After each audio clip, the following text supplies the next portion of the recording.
नमस्कार, माझं नाव संगीता कांबळे. मी या विभागामध्ये सामाजिक कार्यकर्ता म्हणून काम करते. गेले 15-20 वर्षापासून या एरियामध्ये मी काम करते.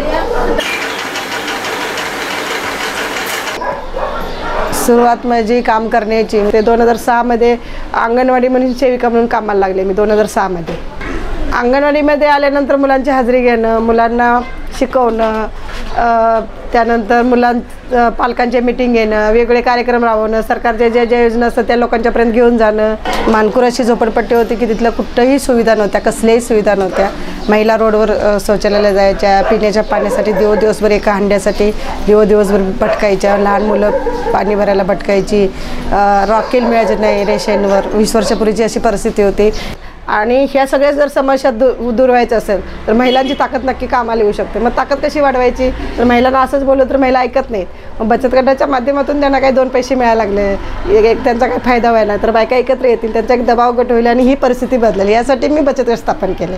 आणि मग बचत गट स्थापन करता करता एक नाही गट केले, असे 50 बचत गट स्थापन केले. आणि मग हे सगळं करत असताना मग अंगणवाडीत काम लागलं. अंगणवाडीत काम लागल्यावर त्यांनी असं सांगितलं की तुम्ही बचत गटात राहू शकत नाही. बचत गटात राहू शकत नाही तर मग बचत गटाचं म्हटलं आज काम आहे उद्या नाही. अंगणवाडीचं नेहमीचं काम आहे, आपलं कुठं तर फिक्स रोजगार काहीतरी होईल म्हणून अंगणवाडीत काम होतं. मग ते अंगणवाडीचं काम पकडलं आणि बचत गटातून राजीनामा दिला. पण शेवटी काम बचत गटातलीच काम करणारी व्यक्ती होती मी, त्यामुळे बचत गटाशी नातं अजून पण जोडलेलंच आहे, ते काय तोडलेलं नाही.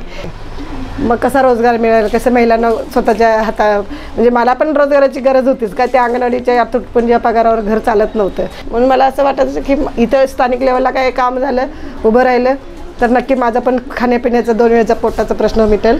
आणि मग माझ्यासोबत महिला आहेत त्यांना पण 2 पैसे मिळायला लागतील. असं करून आम्ही काय केलं, मग बचत गटाचे टेंडर भरलं तर लकीली ते लागलं टेंडर. आहाराचं जे काम आहे बचत गटाचं, आहाराचं अंगणवाडीतून आहार पुरवठा करायचं, ते कमीत कमी मला वाटते 3000 मुलांना आमच्या 5 बचत गटांचा आहार जातो असेल ना. एका बचत गटाकडे 700-800 जरी मुलं आहेत, 700 तर 5 बचत गटात 7 जरी पकडलं, 7×5 35 म्हणजे 3000पर्यंत, 3000च्या आसपास आमच्या अंगणवाडीच्या या बचत गटांचा आहार जातो. या पूर्ण विभागामध्ये आमच्या मानकुर प्रकल्पातल्या ट्रॉम्बे प्रकल्प म्हणून होता, तिकडे आमच्या बचत गटांचा आहार जायचा.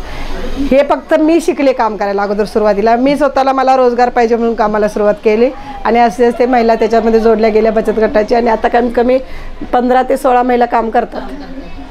और संगीता मैडम का क्या कहना है कि सब औरत लोग अच्छा बचत गट बनाओ, अच्छा से काम करो और सबका अच्छा चलेगा.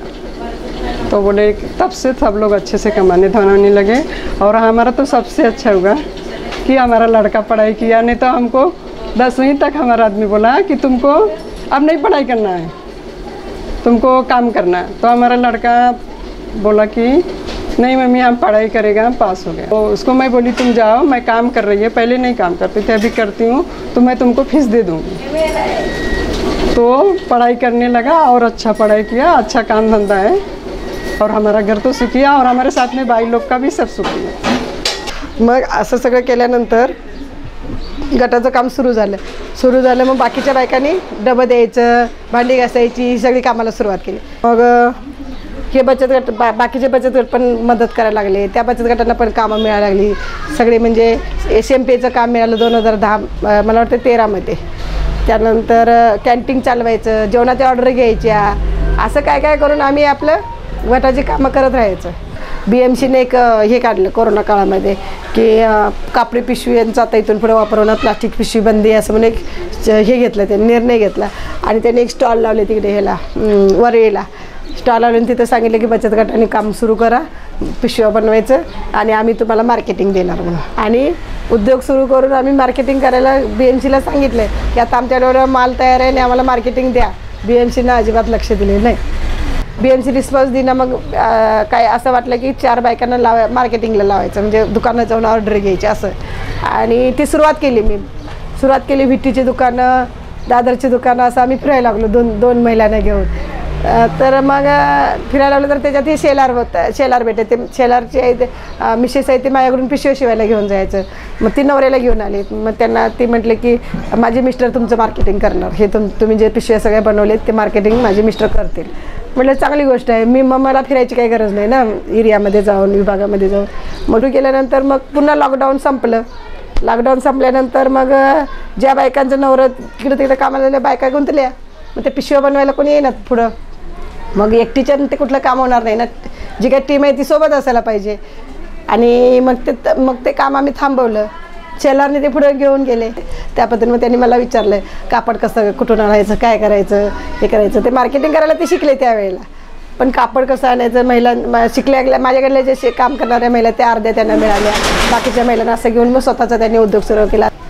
लॉकडाऊनमध्ये माझ्या मिस्टरांची नोकरी सुटल्यामुळे मी संगीताताई कांबळे यांच्याकडून पिशव्या शिवायला आणत होते. ते काम आणता आणता मी माझे स्वतःचे काम चालू केले. माझ्याकडे आता 32 महिला आहेत. मी, माझे मिस्टर आणि 2 मुले मिळून काम करतो. आता ते मगाशी तुम्हाला सांगितलं असेल की त्यांनी 2-3 लाखाचा महिन्याचा त्यांचा बिझनेस आहे. त्यांनी स्वतःचं दुकान पण तिकडं क्रॉफर्ड मार्केटला सुरू केलं आहे. मला वाटतं 2006 ते 2024पर्यंत बचत गटाचं अविरतपणे काम सुरू आहे. माझी एकटीची परिस्थिती मला सुधारायची तर आहेच, पण इतर 10 जणी ज्या माझ्यासारख्या त्रासामध्ये आहेत त्यांनासुद्धा मला बदलायचं. म्हणजे मला फक्त माझं नाही काम मला बदलायचं नाही, तर माझ्यासोबत ज्या माझ्या मैत्रिणी आहेत, ज्या माझ्या महिला आहेत की ज्यांची माझ्यासारखीच परिस्थिती आहे, त्या सगळ्यांना मला बदलायचं आहे. आणि त्यांना घेऊन चालायचं. निदान सगळ्यांना आपण नाही बदलू शकत. निदान जेवढं होईल तेवढ्या 10-15 महिला जरी माझ्यासोबत बदलल्या तर माझ्या आयुष्यात काहीतरी चांगलं काम केल्यासारखं मला समाधान वाटेल.